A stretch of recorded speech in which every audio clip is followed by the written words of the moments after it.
Hello, friends. This is McBirdie, and welcome back to episode 12 of Seduce Me the Otome. We have just had an encounter with the devil, or a devil, I should say, and I just found out that the place and myself is protected by magic, and most likely it came from our grandfather, but we have no idea why that happened, so we'll continue on with the story from there. I went to bed that night feeling nervous. Despite the words of the incubi, I felt like a target to something I'd never be able to explain or prove. Magic? Devils? Demons? How did this all even happen? Should I really meddle with the situation? They're only staying until after they defeat Malix. That's right. They said they'd only stay until after they defeated Malix. After that, my life could go back to normal. Temporary insanity, as Kay would say. The question was then, would I want them to leave? If my life went back to normal, then I'd have to care for the house all on my own. I'd get to focus on my life instead of being distracted by the boys. I'd have to. My life. Where was my life going anyway? I was under pressure from my parents with only my friends and the boys to comfort me. Without the boys, I'd have no way to hide from my responsibilities. Enough. Let's just sleep and deal with tomorrow when it comes. Defeating my sense of thought, I forced myself to sleep, unsure of what tomorrow had planned for me. Hopefully, whatever the future had for me, I would be ready for it. I promise to be with you forever. Who's that? You're so important to me. I swear I'll give my life to you. Ooh. Please, let me love you. I'll be by your side, always. I am so confused. I can't imagine living without you. I want to be with you. I love you. Whoa. I slowly opened my eyes, letting the voices of my dream echo in my head and force me awake. I rubbed my eyes before sitting up and looking at my clock. 7 a.m. Why am I up so early? Why do I keep having these weird dreams? I fell back into the bed and closed my eyes, trying to go back to sleep. However, something kept me awake. Why? It's too early to even be alive. I gave up and sat up, staring at the fireplace across from my bed. A sigh escaped from between my lips before I threw my legs over the side of the bed. What to do at 7 a.m. in the morning? Work on homework, explore the house, make some coffee. Explore the house. I decided it was a good idea to wander around the house. I never really explored it much as a child, so there were bound to be new surprises. Welp, come on feet, let's go on an adventure. Adventure! I stood and exited my room, hoping that the boys were still asleep. I began to wander the halls on my end of the house, opening each door to find what room each door led to. Maybe we could find a clue. Quickly, I found an old office. A desk and chair sat by the far side as a large bookshelf of documents and memorabilia donned its nooks and crannies. There were a couple pictures of me growing up peeking from the shelf as I walked further into the room. I don't believe I've been in here before. I tried to recall memories of ever seeing this room, coming up with nothing as a result. This room was new to me. Did I want to disturb the furniture? I'm curious. I gently opened the shelves and any drawers I saw in the room. In a couple of them were books and even sewing kits. I assumed they were used for my grandfather's toys, so I left them alone. One drawer, however, was locked, no matter how many times I pulled. Grrr! Come on! Open! Nothing. It would not budge. The drawer beside it, though, did, revealing a laptop. Why is there a laptop in a drawer? I lifted it from the drawer and carried it over to the desk and chair, opening it. It was a high-tech laptop with a retina scanner as a pass lock. I was not sure whether or not to try and unlock it or not. Sure, why not? I decided to try. I turned on the computer and leaned my face near the retina scanner, lining the camera up with my eye. To my surprise, I heard a ping come from the computer before the screen opened to a desktop. Huh, look at that. On the desktop were documents and folders labeled with different aspects of the Anderson Company. Taxes, profits, bylaws, products. The list went on and on.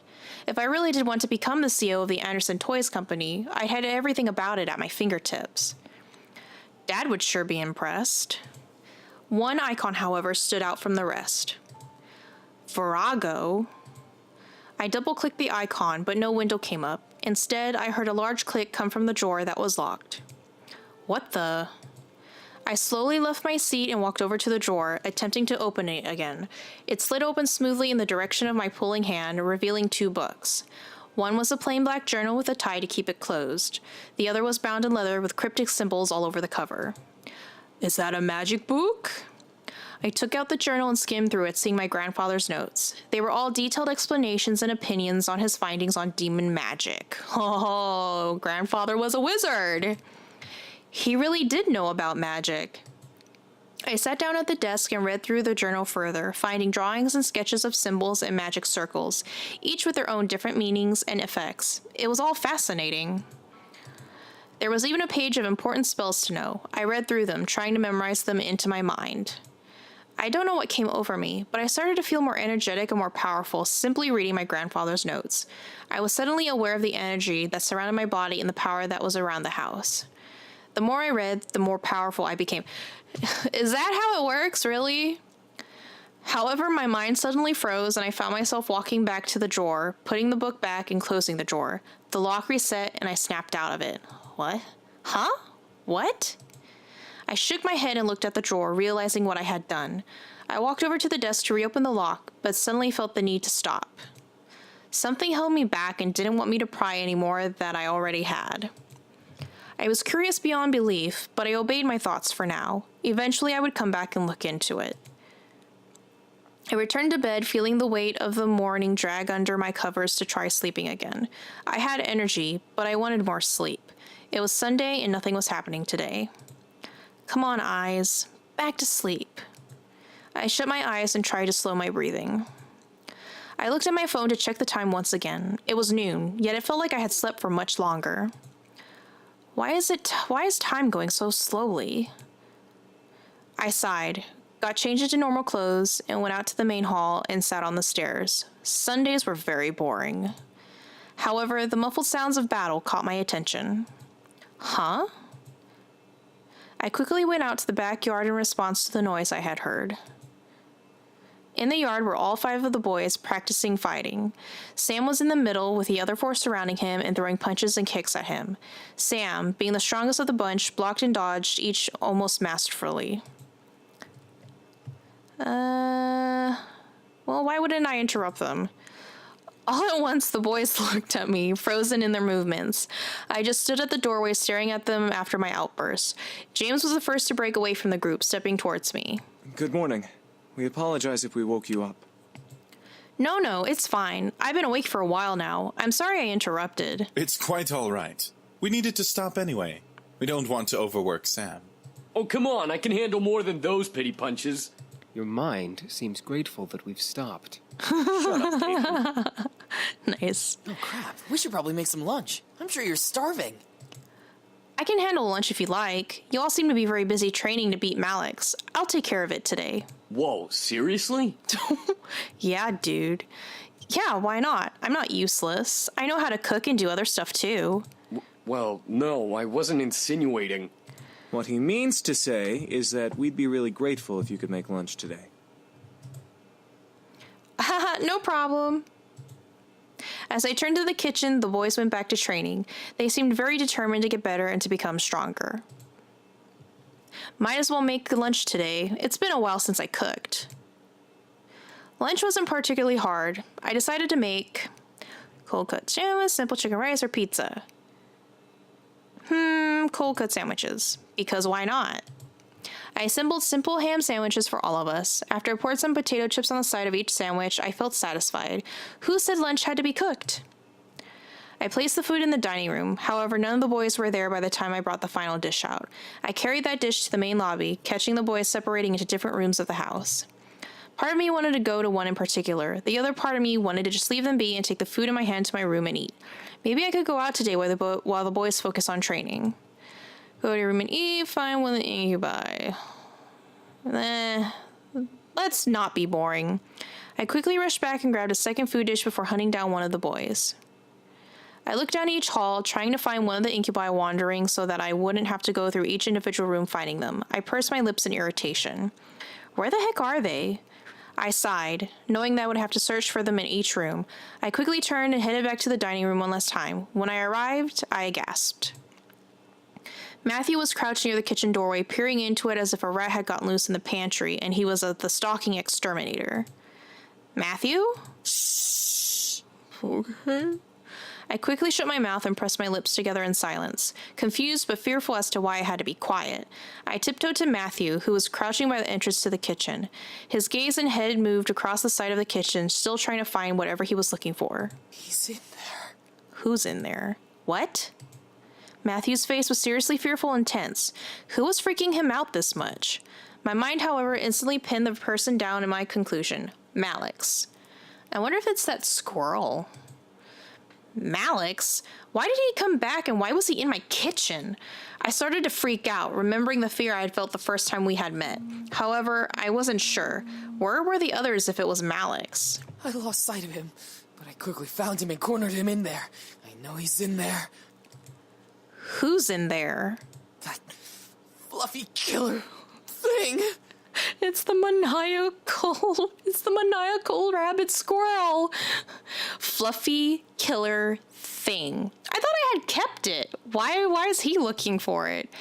I bit my lip, suppressing a laugh. Once I swallowed my laughter down, I let out a sigh. You mean your cute bunny doll? Matthew instantly regretted not whispering and covered his mouth. I could not help but giggle. What's he doing in the kitchen? Matthew turned to me with an expression of utmost seriousness. Something told me that what he said would be cute and funny, but I decided to bite my tongue gently to not laugh, no matter what. I don't know. I failed to keep hold of myself and started to giggle again. The thought of a doll doing anything but sitting there made me giggle. Matthew tried to hush me, waving his arms frantically to me to keep quiet. Matthew, Simon's a doll. It can't do anything. You named him? Of course I named him. Of course, Simon Tabby. Cute, isn't it? Matthew let out some sort of defeated whine before turning back to the kitchen, trying to find Simon from where he was. I placed our food on the table and looked as well. So, what's your plan of attack? Well, I plan to make my way through the kitchen as quietly as I can, and hopefully not get stabbed. Sounds simple. Matthew nodded in agreement, but before finally moving from his spot and tiptoeing into the kitchen. I stood there, unsure of whether or not I should follow suit. I didn't know why I was up for this, but I followed along. The small adventure side of me was very happy with my decision, but another side of me was questioning me, asking why I did that. Matthew slowly walked through the kitchen, scanning the cupboards and surfaces with a meticulous glare. It was both amusing and slightly frightening to see how serious he could be. Do all of your toys get out of control like this? No, it's just this one. I don't know why. All my other toys are okay. Other toys? Matthew nodded, stopping his search to look at me. That's what I do. Make toys. I made them for my mother all the time back in the Abyssal Plains, to help her cope with her position. Her position? She's the fourth wife of my birth father. Each of us have a different mother, and all of them, except for Damien's, are queens. My mom, though, hates sharing, so I distracted her with toys. Oh my god. I didn't know what to say. A demon with multiple wives seems natural, but I guess because I was human, I felt the twinge of disgust run through my veins nonetheless. Still, it was adorable how Matthew tried to cheer his mom up with his abilities. I was instantly reminded of my grandfather and how he made toys all the time for kids. Matthew's power to make small toys instantly would have been so useful to my grandfather. I shook my head and began to search for Simon again. Let's keep looking for Simon. Matthew nodded before joining in. I felt like I was in a comedy mystery looking for a child's toy instead of a murder weapon. Come on out, creepy thing. Its name is Simon. Matthew ignored my statement and began to slowly open the cupboards, sifting through the inside contents. I decided to follow suit, starting at the opposite end of the kitchen. Matthew, what do we do if we find him? We stick him back in my pocket. I looked to Matthew, waiting for him to finish replying. However, he kept his eyes to the ground, trying to answer my question and remaining in thought. I continued to search the cupboards, unsure now if this plan was going to go anywhere. Why was I even doing this? Simon Tabby was a... Oh no. What the... Matthew and I scanned the kitchen frantically, searching for the source of the laugh. I knew that thing was evil! Oh god. Suddenly everything went black. Okay, and I'm going to stop it right here before it gets any weirder. If you enjoyed this video, please leave a like and leave a comment in the comment section below. And if you would like to get updates on this series, please subscribe to my channel. That way you get updates anytime I post a new video.